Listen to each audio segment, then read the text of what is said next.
Around 66 million years ago, the largest snake to ever exist roamed the earth.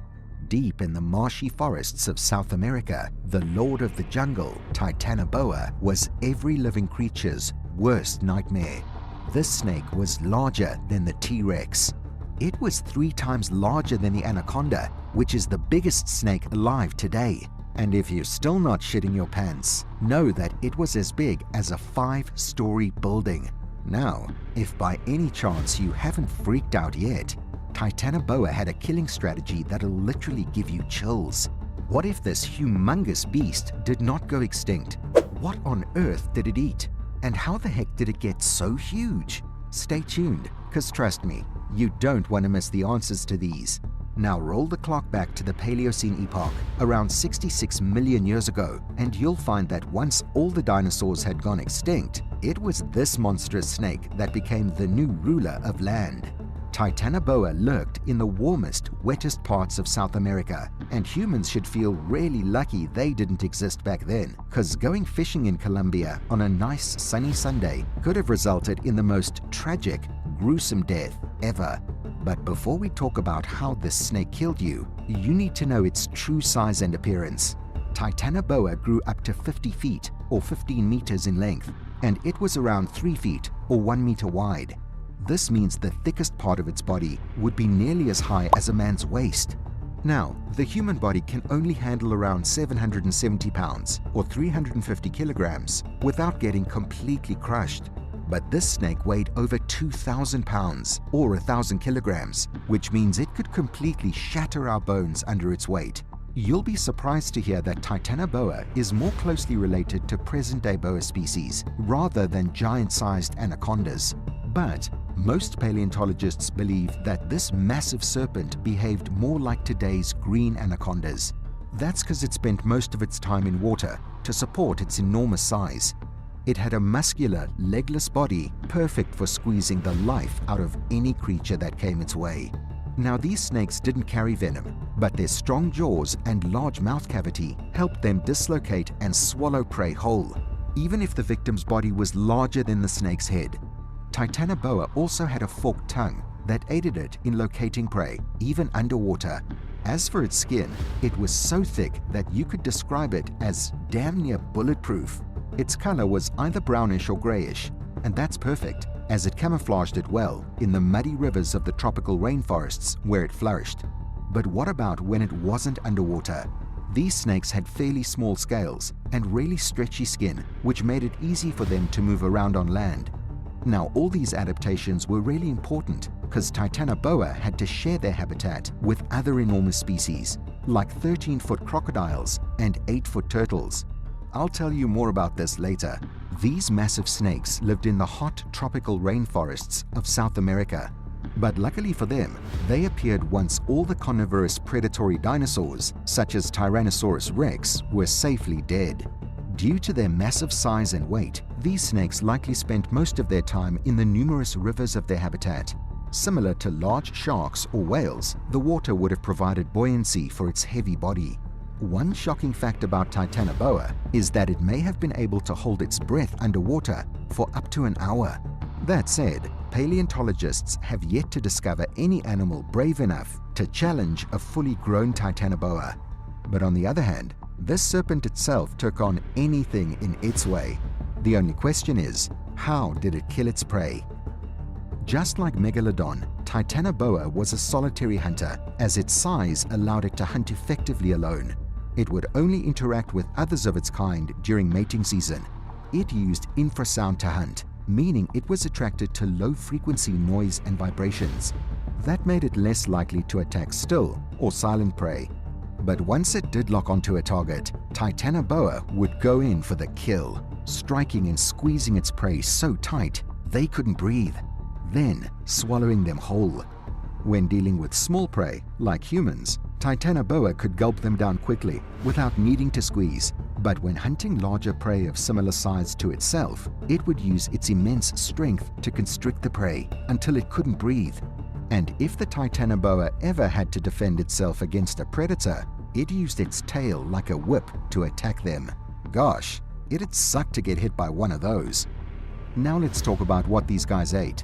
While green anacondas are famous for devouring capybaras, pig-sized rodents that love water, along with smaller relatives of American alligators and huge turtles, Titanoboa liked something bigger. In 2012, a life-size sculpture of Titanoboa was unveiled at New York's Grand Central Station. The sculpture showed Titanoboa munching on a crocodile, giving viewers a sense of its enormous size. It was likely capable of eating a much larger relative of the present-day crocodile, called the Dinosaurs. These guys could grow up to 20 feet in length, which obviously means they were massive. And that's a good thing, because so was Titanoboa. It couldn't live off eating smaller prey alone, because that would require it to hunt a whole lot in order to fill its tummy. So, it went for larger prey that it could swallow and then continue digesting it for months. This meant it likely ate 3 to 4 times per year. But of course, crocodiles weren't the only thing on its menu. In fact, among its favorites was fish, probably a kind of lungfish or bony fish, known as osteoglossomorphs, many of which are extinct today. But when it wasn't dining on fish, Titanoboa may have consumed other reptiles, like turtles. And let me tell you, it was more than capable of taking down even a 300-pound kitchen table-sized turtle. Now that you know how overpowering this gigantic snake was, let's talk about how it became so huge. Firstly, back when it existed, the Earth was much warmer, which made it easier for reptiles to get bigger since their bodies rely on the temperature around them. I'll explain how in a minute. Secondly, Titanoboa mainly consumed large water creatures, like fish and crocs, which were plentiful in its habitat. Of course, having no shortage of food, it could easily grow massive in size. Plus, in a world with lots of big meals and not many enemies, being huge gave Titanoboa a leg up in hunting and getting what it needed to survive. And lastly, the warm weather probably helped its body work more efficiently, making it easier to stay big. Now, just so you know, Titanoboa isn't like the snakes we see today. It belonged to an extinct family of snakes called Matsoidae.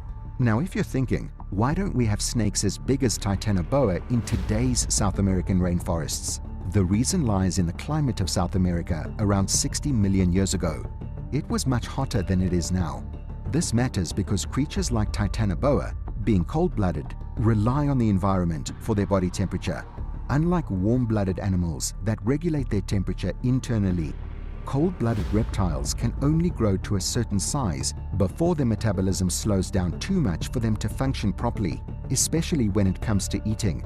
In today's equatorial regions, where temperatures are high, we find the largest snakes.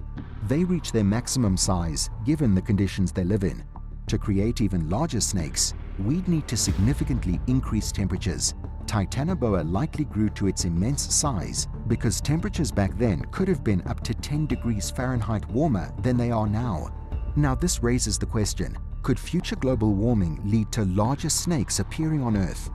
Theoretically, yes, it's possible, but in reality, it's unlikely.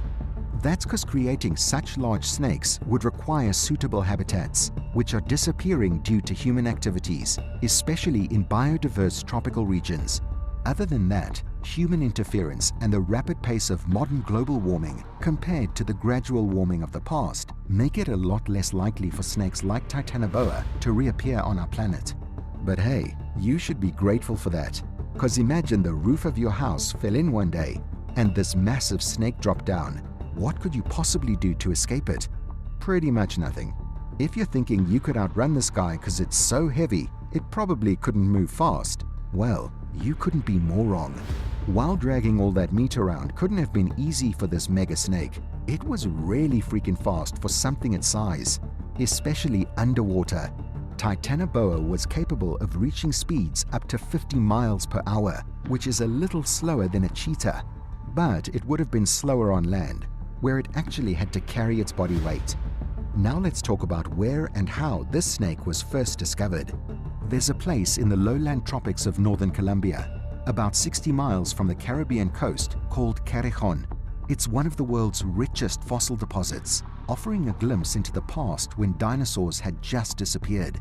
60 million years ago, this place was a vast, swampy jungle, much hotter and wetter than today. It was full of gigantic plants and animals, including turtles with shells the size of manhole covers, massive crocodile relatives, and lungfish several times larger than those found in the Amazon today. But guess what else lurked in its swampy jungles? Yep, the Titanoboa. And that's exactly where its first fossils were discovered too.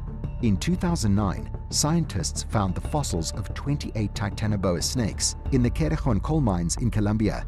They were discovered during an expedition led by Jonathan Block from the University of Florida and Carlos Jaramillo from the Smithsonian Tropical Research Institute. The name Titanoboa means titanic boa, and the species name, Keratogenisis, comes from the Cerrejón coal mine where the fossils were found. Lastly, one can't help but wonder why this monstrous beast disappeared from the planet. The exact reason for Titanoboa's extinction remains pretty much unknown, but two theories have been proposed. Firstly, climate change likely played a role in their disappearance. As global temperatures decreased, smaller snakes became more favorable, gradually replacing larger reptiles like Titanoboa. The rapid cooling made it challenging for Titanoboa to regulate their metabolic processes. Secondly, habitat change also contributed to their extinction. The reduction of rainforests and the emergence of grasslands altered the environment, leaving Titanoboa without suitable habitats. This left them with only one choice, which was to disappear and make room for smaller snakes to thrive. In the end, it's safe to say that Titanoboa stands as one of the most magnificent creatures to have ever roamed the earth. This colossal serpent, measuring up to 50 feet in length and weighing over a ton, ruled the tropical rainforests of South America and was for sure the lord of the jungle. Its sheer size and power, combined with its ability to hunt both on land and underwater, made it the undisputed apex predator of its time. Titanoboa's existence really makes you think how incredibly diverse the ancient ecosystems were. And that's a wrap. Do you think Titanoboa could also climb trees in a manner similar to modern snakes? Drop your thoughts in the comments below. And if you enjoy learning about ancient creatures, make sure to hit that subscribe button and stay tuned for more cool stuff about the past.